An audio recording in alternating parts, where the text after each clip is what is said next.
Itu ya. Pertanyaan yang kedua. Assalamualaikum. Ustadz, sepupu itu bukan mahram kah? Iya, betul. Tapi dari kecil saya dan sepupu saya yang lawan jenis itu sudah seperti saudara kandung dan itu terbawa hingga sekarang. Bagaimana cara memahamkannya tapi tidak membuat dia tersinggung?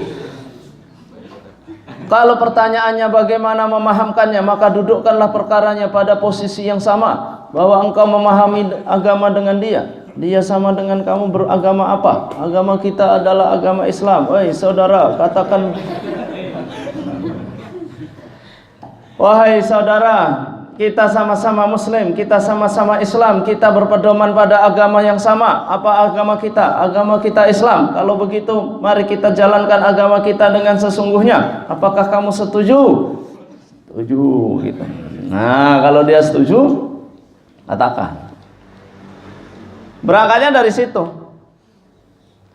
Maka, sepupu, gak boleh kau masuk kamarku. Gak boleh, kita bukan mahram. Dulu boleh, itu dulu. Sekarang lain ya. Sekarang lain.